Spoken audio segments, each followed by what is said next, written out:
আজকের ভিডিওতে পেন্সিল দিয়ে একটি শ্রীকৃষ্ণ ড্রয়িং করে দেখাবো তোমাদের। প্রথমে আমি মাথার উপর থাকা ময়ূরের যে পালকটি সেটি ড্রয়িং করে নিচ্ছি। তলের দিকটা এইভাবে ড্রয়িং করার পর তার ভেতর এরকমের একটা শেপ করে দিলাম।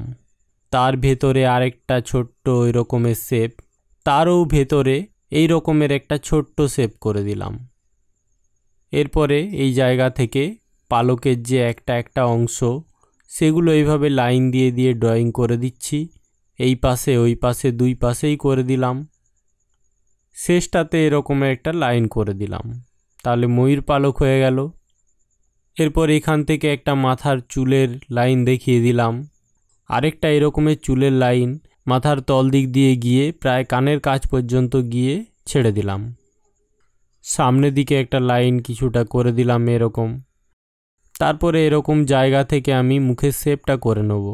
এইভাবে লাইনটাকে টেনে নিয়ে যাচ্ছি কপাল, তারপরে এখানে চোখের খাল, নাক, ঠোঁটের গঠন, তারপরে চিবুক, তারপরে এইভাবে গলা হয়ে লাইনটাকে শেষ করে দিলাম।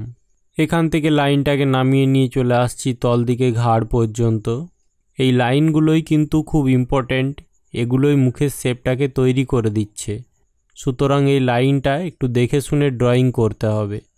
কানে যে একটা দুল পরে আছে বা কানের, সেটার ড্রয়িং করে দিচ্ছি এভাবে।